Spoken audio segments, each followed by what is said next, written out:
How's it going, you guys? I'm Adam.orellana. Welcome to Thrive Online, a place where we're not okay with just existing in this world, but we strive to thrive in our life. My hope is that we can learn to do that together through these videos. So thank you so much for watching. Thank you for being a part of what we are doing here at Thrive, here at CenterPoint. And I want to encourage you, the best way to be able to connect with us, whether you know us or you don't, is to just go to the CenterPoint.org/thrive, where you continue to find these videos week after week. And there'll also be information on how you can hang out with us during the week. The information is right there. You can stay tuned to the end. We'll give you a little bit more of that info on how you can be a part of our online hangouts happening Tuesday, Wednesdays, and Fridays. And I just want to take the next few minutes and talk about stress. Yep, stress. Stress is one of those things that we all go through, we all experience. Every single one of us has had some sort of stress in our life, and it's important. It's absolutely important that we know how to deal with it. If we all go through it, we all deal with it differently. We all handle it differently. We all cope with it differently. And so even though we might be experiencing stress, especially during this time, there's all sorts of things to be stressful about. I mean, just, turn on the news, open up your Facebook feed, open up your YouTube. There's so much drama, so much chaos, so much confusion, so many things to be stressed about. And that's not even to mention what the things you might be stressed about in your personal life. You might be stressed about school decisions you have to make, or stressed about work.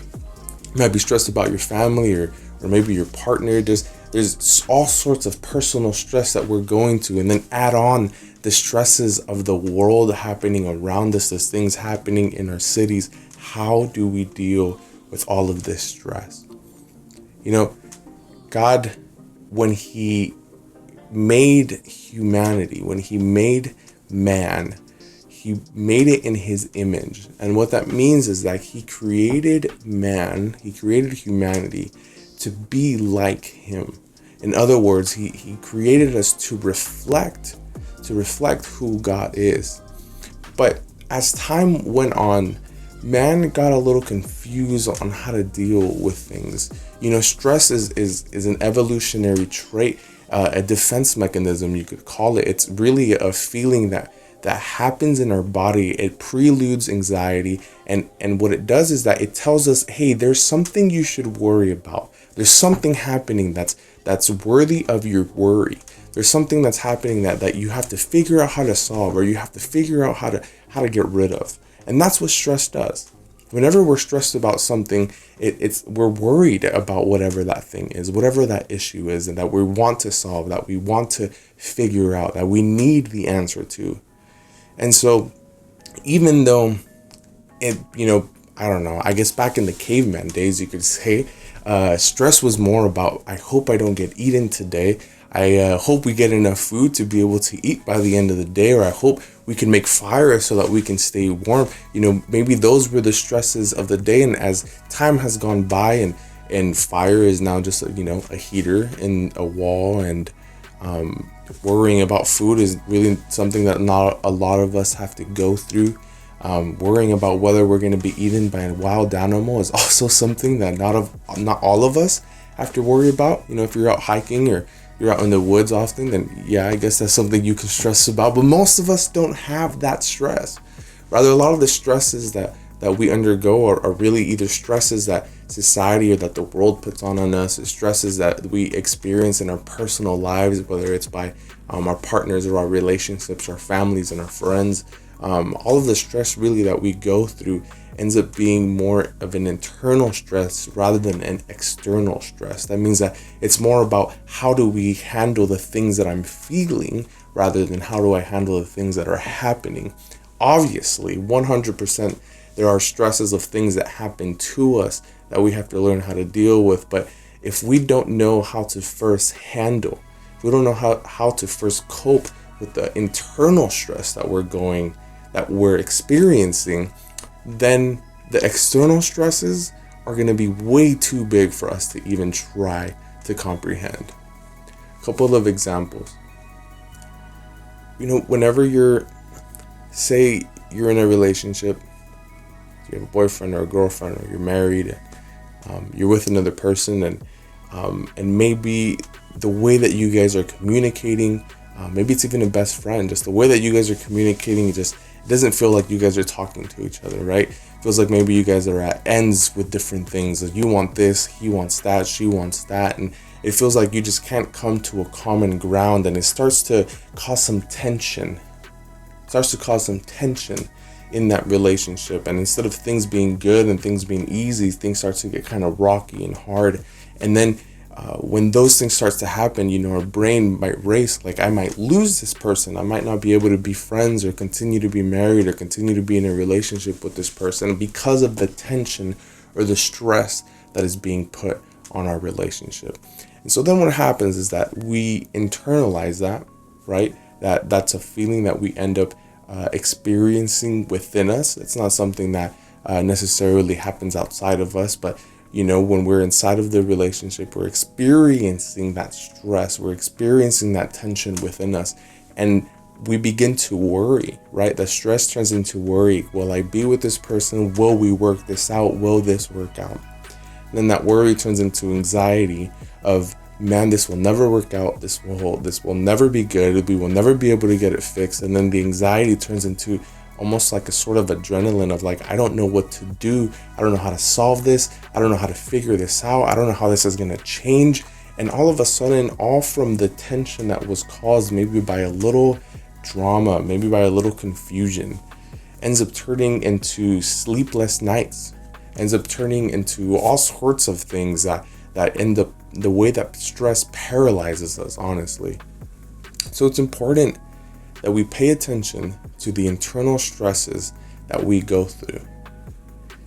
An example of an external stress, I guess, could be, say you have a job, and especially right now, there's all sorts of people being laid off, and people who aren't able to continue to work or continue to have their job. And if you're in a place where you're working and maybe that's happening around you, I'm sure that you're stressing out about the fact of that you're going to have, maybe you'll have a job or maybe you won't have a job in the next few days, in the next couple of weeks.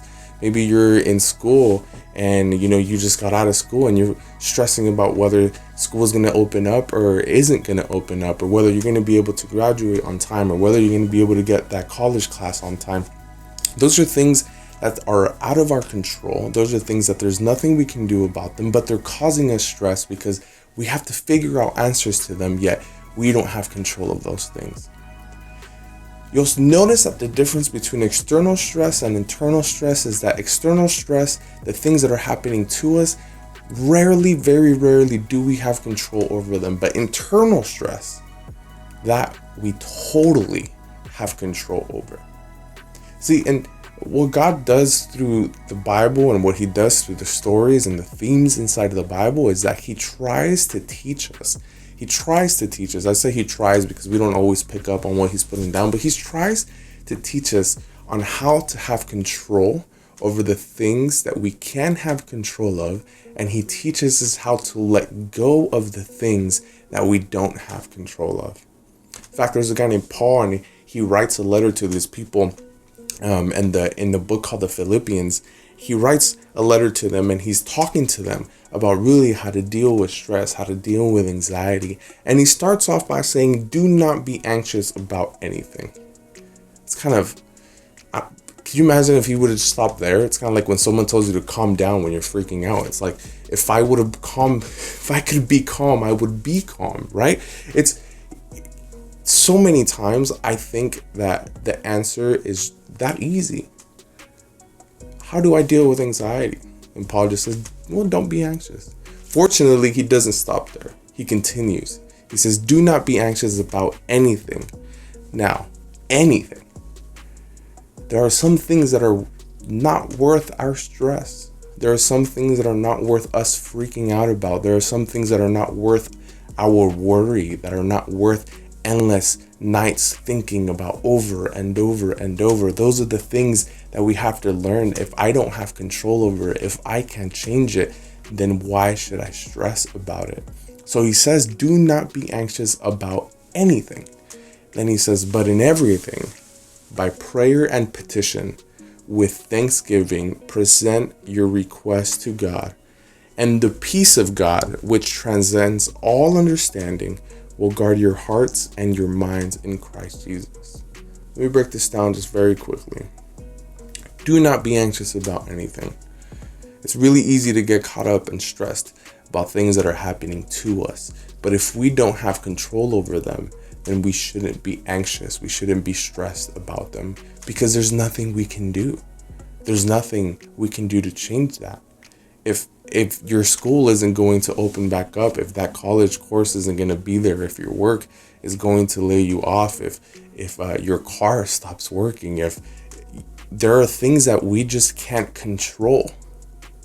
What we can control is how we respond to them. And so when he says do not be anxious about anything, we have to be the ones who consciously decide, or not really decide, but we have to be aware of, is this something that I can control? Is this something that I can change? Or is this something that is outside of my control? Is this something that no matter what I want, no matter what I do, I can't change the outcome of it?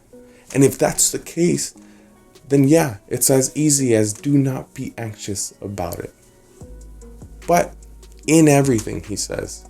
So even in the things you can't control and the things you can control, in everything, by prayer and petition, present your request to God. Now he uses a couple words before he says that. He says prayer and petition. Prayer is one of those words that, it's a churchy word. You've probably heard it before, and it's really easy to define as talking to God. But I'd like to define it as really as beginning the conversation with God, because you can talk to God at any time. At any time, you can just stop and just talk to him as you would any other person. But a prayer is like the beginning of a conversation. It's like when you approach somebody and you say, hey, how are you? But when you talk to someone you haven't talked to in a long time and you just go, it's me. How have you been? How is it going? There's the beginning of a conversation, of a dialogue where I'm going to talk, you're going to talk. It's going to be you and me. And then he says, and petition.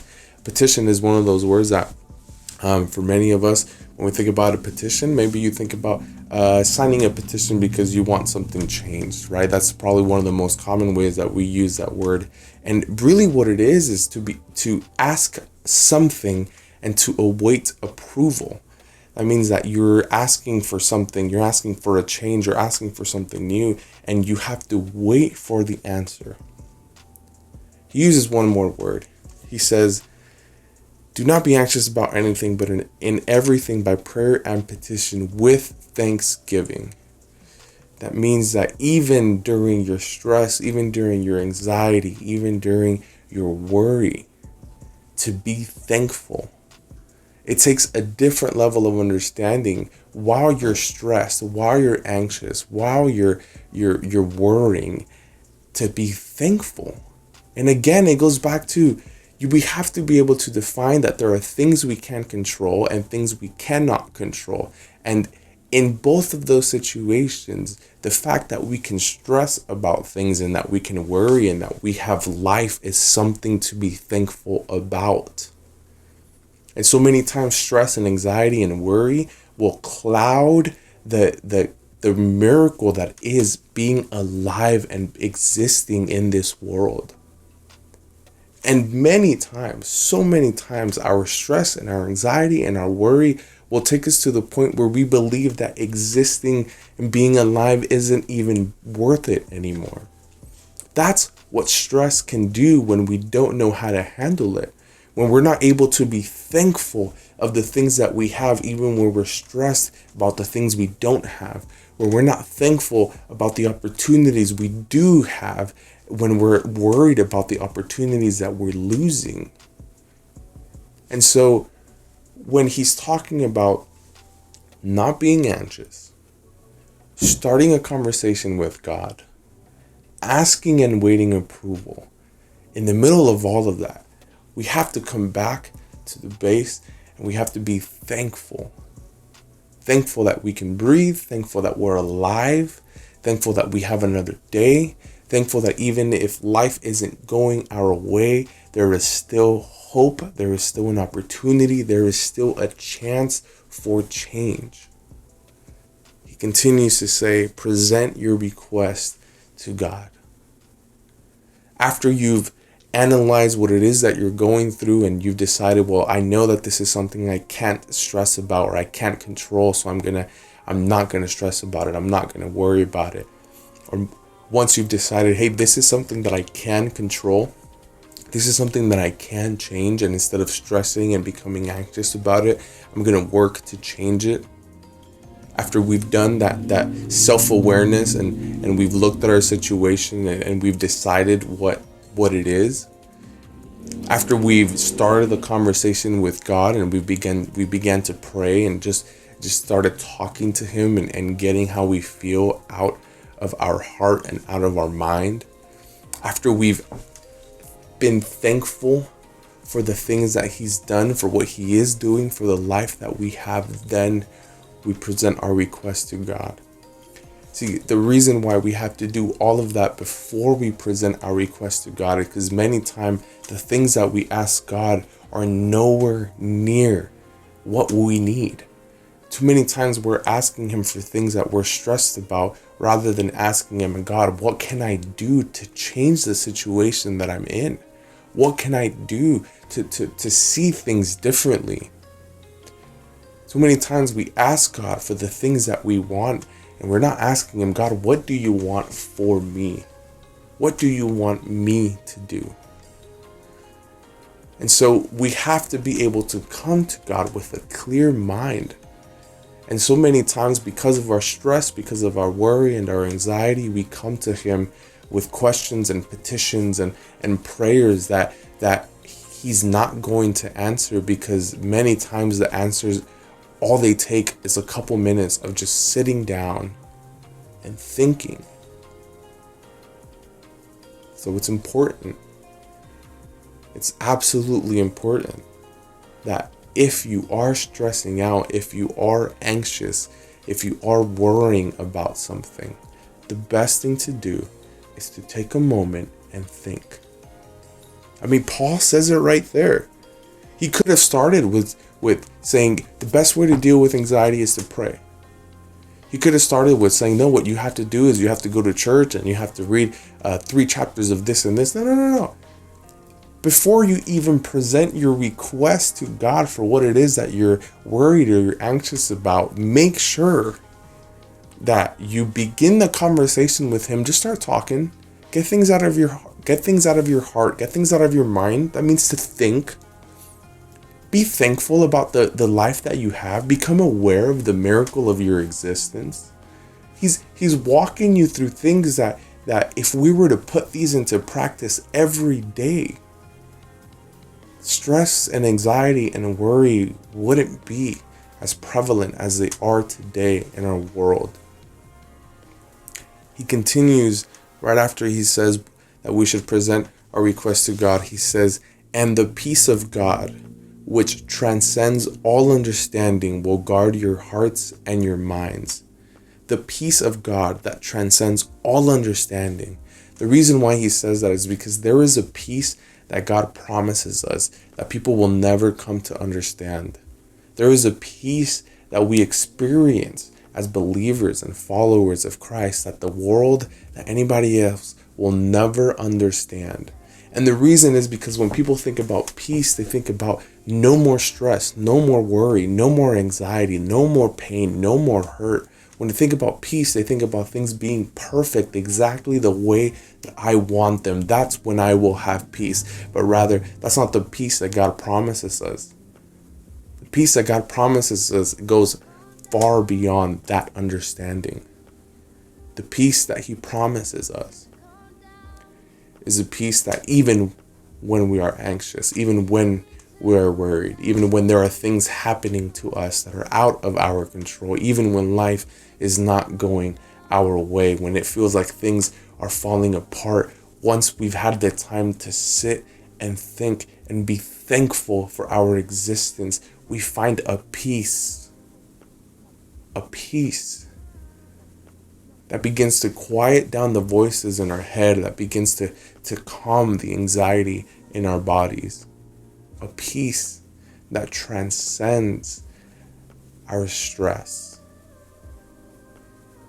I've so many things that I could be stressful about. I have so many things that I could worry about, so many things that could cause me anxiety. And I can be honest, I do stress about them. And there are times where I do spend nights, right? I'm up thinking about certain types of things, or days where my mind is just in 4 or 5 different places because I'm thinking about this and thinking about that. But I can also be honest and tell you that what I know works against stress and against anxiety and against worry is taking a moment to sit, to talk to God, to get things off my chest, out of my heart and out of my mind, to take time to acknowledge the miracle of my existence and recognize that it is a beautiful thing that I can breathe, that I am alive. And after I've done those things, when I have a clear mind and I'm able to really analyze the situations and the consequences of the situations and the things that I'm going in and the tension that I might be under, I ask God for what it is that He wants me to do next. And then after that, there's a peace that overcomes my life that is far beyond anything I could ever explain to you, only to tell you that you can experience that peace too. That peace is possible for you too. And the only way that you will ever come to fully understand it is if you experience it.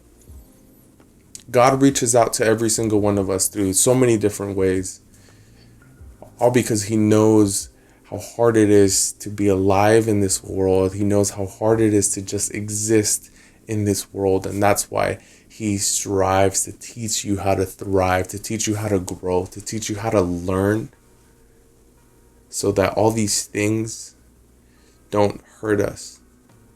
So that all these things that maybe cause us pain and cause us anxiety and cause us stress, we can turn those around and find peace in the middle of those situations. So I want to give you the opportunity, if you're experiencing some stress, if you're experiencing some anxiety, maybe you're going through some things right now that seem way too heavy to be able to bear all on your own, or maybe to even be able to share. I want to invite you to step into a place of peace that is beyond your understanding, that is beyond what anybody could ever try to teach you, try to make you feel. The only way that we can come to experience this true peace is by doing what Paul has asked us to do.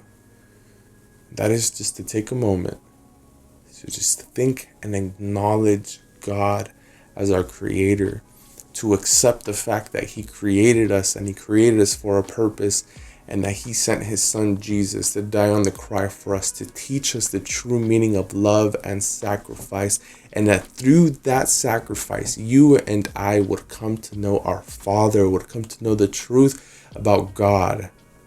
And as we feel that and know that and learn that, believe that, and then act like we believe that, that peace that I'm talking about, that peace that maybe right now does not make sense to you, the peace that right now might feel just too cool to be true, that peace will become evident in your life. And so my hope, my prayer is that you're able to come to know God in a way where you can put stress and anxiety and worry in its place and experience the peace that God is promising to you. So, the best way that you can connect with us, to be able to learn more about this God, to be able to learn more about how to have a relationship with Jesus, how to have a relationship with God. First place, I want to encourage you to go to the CenterPoint.org/thrive. You'll have all of the Thrive information there. And also just go through our website, our church website at the CenterPoint.org. There's a lot of ways for you to connect with us. You can watch our streamed services and our worship that's happening on Sunday, so you can be a part of those. And it's also a great way to find out where, when, and where the online hangouts are happening. So I just want to thank you so much for taking the time and remind you once again that the online hangouts are happening 3 times a week. If you're a middle schooler, they're happening at 12 p.m. on Tuesdays. If you're a high schooler, they're happening at 12 p.m. on Wednesdays. And if you're 18 to 24-year-old, there are happening Fridays at 12 p.m. So I want you to be there. I want you to be a part. I want your questions to get answered. And that is a perfect time for us to be able to do that. So thank you again one more time. Thank you for watching this, for being a part of what we're doing. And I want to encourage you that if this has been a blessing to you, if this has been helpful to you, to just share this with a friend, share this with your family, share this with somebody who you think might need it, or just watch it again because it might be helpful to you. But once again, really, I do pray that this is an opportunity for you to be able to just experience something new, something real in your life in the middle of everything that is happening. So thank you so much for watching, and I hope to see you during the week.